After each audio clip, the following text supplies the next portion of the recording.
Fala, meus amigos, Bruno Alves aqui, e hoje eu vou trazer para vocês, está aqui no site Jus Brasil, a sentença de Cristo, a sentença do Messias. Como foi?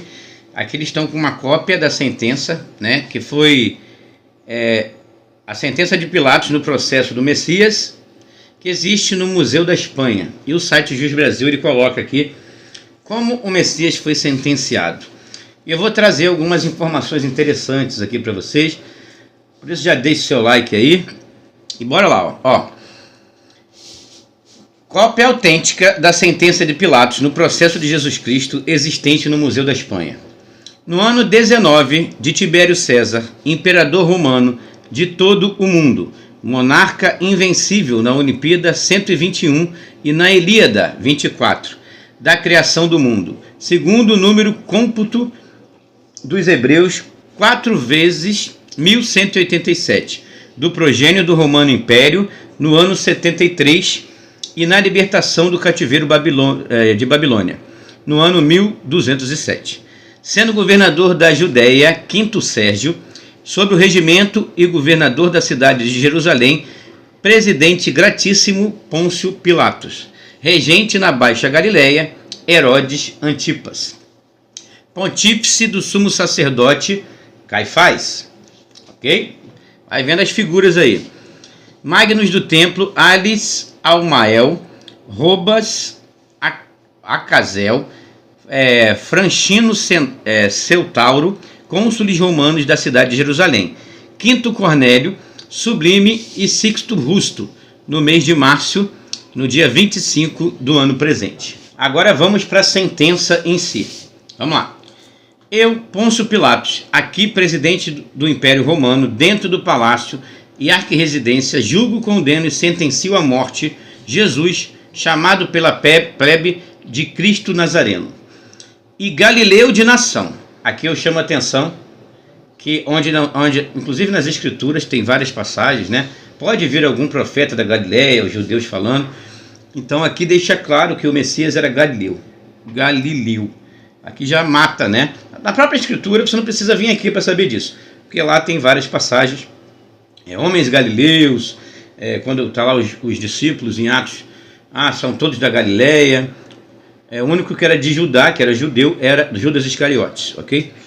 Mas o resto todos eram galileus, assim como o Messias também era galileu, ok? O pai dele, José, sim, nasceu na Judéia, mas então ele não era judeu de sangue. Talvez legalmente, né, poderia ser, porque o pai dele era, mas como ele não era filho, né, legítimo de José, então ele não era de sangue judeu, ele era galileu. Está aqui na sentença, e Galileu de nação. Tanto que tem uma hora que Pilatos não achava crime no Messias e chamou Herodes, porque Herodes governava na Galileia. Está aqui Herodes Antipas, né, que era regente da Baixa Galileia. Então Pilatos chama até Herodes, vê aí se você acha algum crime nele aí, porque ele é galileu, então você julga aí. Então teve esse... Então, e aqui deixa claro, em várias passagens, que o Messias era galileu, tá? Queria só chamar a atenção para isso. Então, Galileu de nação, homem sedicioso contra a lei mosaica. Aqui eu paro de novo, porque homem sedicioso contra a lei mosaica, isso é, homem que não cumpria a lei mosaica, era contra ainda, era sedicioso. Olha aqui, o significado de sedicioso é aquele que provoca ou incita sedição, ou que nela se envolve, revoltoso, insurgente, insubordinado. Então o Messias era revoltoso, insurgente, insubordinado à lei mosaica, ok? E ainda incitava sedições para as pessoas não seguirem, entendeu? Isso era verdade, tá? Tá aqui vários significados, né? Aquele que se revolta contra a autoridade ou ordem instituída. Então o Messias era sedicioso contra a lei mosaica. Esse termo aparece também em Atos 24, quando os judeus eles acusam Paulo, né? E diz assim, ó: temos achado que esse homem é uma peste. Temos achado que este homem é uma peste. E promotor de sedições, aqui, ó, sedicioso, né? Promotor de sedições entre todos os judeus, por todo o mundo, e o principal defensor da seita dos nazarenos. Assim que eles chamavam, né? Quem seguia o Messias, seita dos nazarenos. Você vê que desde aquela época, os do caminho eram acusados de fazer parte de seita, ok? Lembra que o pessoal nos acusa hoje de ser da seita? Ah, vocês são seita do dragão, vocês são seita de não sei o quê. Naquela época, os do caminho, os que seguiam o Messias, também eram acusados de fazer parte da seita dos nazarenos. Eram chamados de seita, quem seguia o Messias, tá? Então tá aqui. Então, essa palavra sedições, né? Temos achado que este homem é uma peste, falando de Paulo, e promotor de sedições entre todos os judeus por todo o mundo, e o principal defensor da seita dos nazarenos. Porque Paulo falava, né? Muito mal da lei, falava que quem estava na lei estava debaixo de maldição, né? Que a lei era o ministério da morte, de condenação e morte. Então Paulo sempre massacrando a lei mosaica, assim como o Messias também fez, né? E é verdade, ele era sedicioso contra a lei mosaica, e tanto que aqui em João 5, né? E por esta causa, João 5,16, e por esta causa os judeus perseguiam o Messias, a Jesus, e procuravam matá-lo, porque fazia estas coisas no sábado. Ele trabalhava como médico, curava, os discípulos catavam grãos, eles queriam sempre matar por causa disso. Porque lá na lei mosaica é uma lei perpétua, o sábado, né? E é para matar. Hoje em dia ninguém mais segue isso, né? Fala para a gente voltar para a Torá, mas ninguém segue o sábado, porque mesmo que você não faça nada, você não vai comer, não pode trabalhar para fazer comida no fogão. Você vai pedir um iFood, então, mas aí você vai estar botando alguém para trabalhar para você, né? Alguém vai ter que preparar, alguém vai ter que trazer o lanche, um motoboy. Então você não trabalhar, mas está botando os outros para trabalhar para você, está errado. É hipocrisia, né?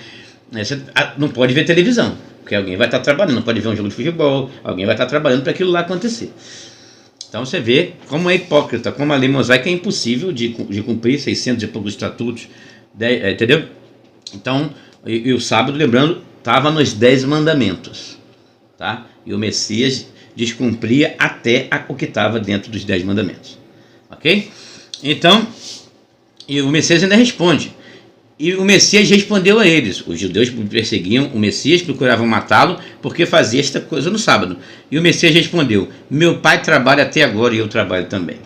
Aqui o Messias deixa claro que o pai dele não é Javé, porque Javé, o sábado era sagrado para ele, era santo, não podia fazer nada. E ele fala: meu pai trabalha até agora, meu pai trabalha sábado, trabalha domingo, segunda, meu pai não para de trabalhar. E ele fala: eu trabalho também. Então aqui ele apresenta outro Deus, o que é mais uma afronta à lei mosaica, porque disse lá em Deuteronômio, né?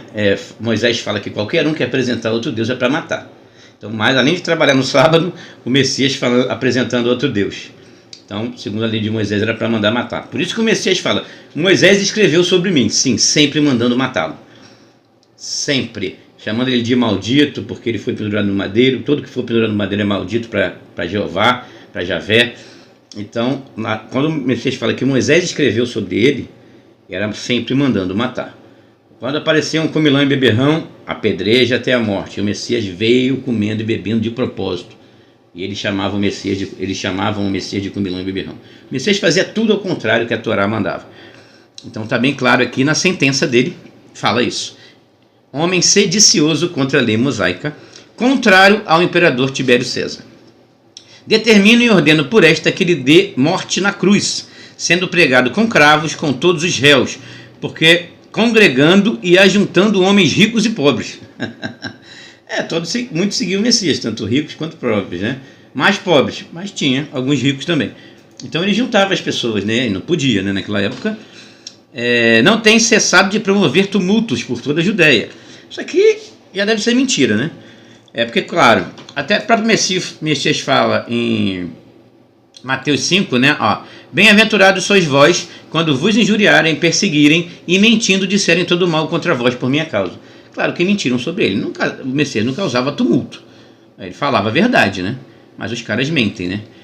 Então, dizendo que, causando tumultos por toda a Judéia, dizendo-se filho de Deus. Ele dizia isso aí o tempo todo, né?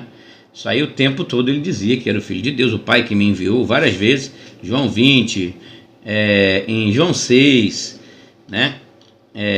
João 12, tem várias passagens em que ele fala que realmente era filho de Deus, do Deus verdadeiro, não do Deus da Torá, do Pai das luzes, né? Em que toda boa dádiva e todo dom perfeito vem do alto, descendo do Pai das luzes, em quem não há mudança nem sombra de variação.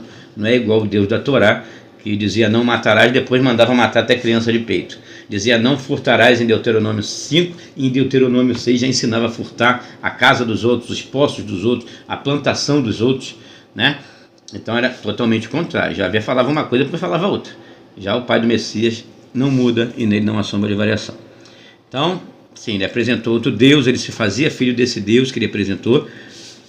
E rei de Israel, aqui é outra mentira contra o Messias, mais uma mentira, mais uma injúria. Não existe, o Messias nunca falou ser rei de Israel, inclusive sempre disse que o meu reino não é deste mundo. O meu reino, quando Satanás leva ele no monte, oferece tudo a mim foi entregue, eu posso te dar. Satanás, que é o Deus desse mundo, que oferece as coisas desse mundo, que é o mesmo que lá em Deuteronômio 28 oferece todas as riquezas, né? Que é o Javé. E também é o mesmo que lá em Daniel fala a mesma coisa. Tudo é meu e eu dou a quem eu quero. Daniel 4. E em Lucas 4 ele oferece os reinos para o Messias também, falando eu dou a quem eu quero. São as mesmas palavras que Jeová fala em Daniel, e as mesmas palavras que o Satanás fala para o Messias, né? Tudo é meu e eu dou a quem eu quero. Só comparar as duas aí. Então não, ele nunca se disse rei de Israel. Ele sempre disse, quando Satanás leva ele no monte e oferece, ele fala, ele sempre disse, né? Para Pôncio Pilato, inclusive, ele fala, meu reino não é deste mundo. Na hora do julgamento ele fala. Então é mentira, não se dizia rei de Israel. Aí ele fala, ameaçando com a ruína de Jerusalém e do sacro templo. Isso é verdade. Isso é verdade. Isso a gente pode ver em Mateus 24. E quando Jesus saía do templo, aproximaram-se dele os seus discípulos para demonstrar a estrutura do templo. Jesus, porém, disse, não vedes tudo isto? Em verdade vos digo que não ficará pedra sobre pedra que não seja derrubada. Então, sim, sobre a destruição do templo, da destruição de Jerusalém, ele falou que ia acontecer e aconteceu realmente. No ano 70, Tibério arregaçou com tudo lá. Tito arregaçou com tudo lá, tá? No ano 70. Vamos lá, negando o tributo a César, o Messias, realmente, isso eu acredito, tendo ainda o atrevimento de entrar com ramos e em triunfo, com grande parte da plebe dentro da cidade de Jerusalém. Então, como o próprio Messias diz, nenhum profeta pode morrer fora de Jerusalém, né? Jerusalém que mata os profetas e a todos que o Pai envia. Então, nenhum profeta pode morrer fora de Jerusalém. Apresse o espaço, porque nenhum profeta... Então, o que acontece, gente? É por isso que eu falo, nenhum profeta, Isaías, Jeremias, Daniel, nenhum profeta do capeta Javé morreu em Jerusalém, porque eles não são profetas do Pai. O Messias diz que todos os profetas do Pai são mortos em Jerusalém. Ok? Aí está aqui, que seja ligado e açoitado, que seja vestido de púrpura, coroado de alguns espinhos, com a própria cruz aos ombros, para que sirva de exemplo a todos os malfeitores. Mas aí começa a dar. Eu vou deixar na descrição aí o link da sentença, tá? Que está aqui no Juiz Brasil. Mas quando eu li essa sentença, o Marcelo trouxe ontem, né? Grande Marcelo, quando a gente estava fazendo live, eu, ele e o Ed, cara, é a cara do Messias fazer tudo isso, né? Tá bem, tem algumas mentiras contra ele, mas muitas das coisas realmente ele fez. E é isso, sedição, a parte mais interessante, sedicioso contra a lei mosaica. Isso ele foi o tempo todo, né? Mateus 5, ele desfaz a carta de divórcio de Moisés, ele desfaz o olho por olho, dente por dente, ele desfaz amarás o próximo e odiarás seus inimigos, ele manda amar os inimigos, ele desfaz a lei mosaica inteira em Mateus 5, né? Fala sobre juramento, quem jura de procedência maligna, e não na lei de mosaica podia jurar. Então em Mateus 5 ele desfaz, né? E diz que veio cumprir a lei das bem-aventuranças, dos pacificadores, dos mansos, dos humildes, né, dos misericordiosos. Essa é a lei do Pai dele mesmo, e não aquela lei de morte e maldição, né, onde matavam pessoas inocentes. Então é isso, muito legal aí a sentença do Messias. Vou deixar o link na descrição. Um abraço e até a próxima.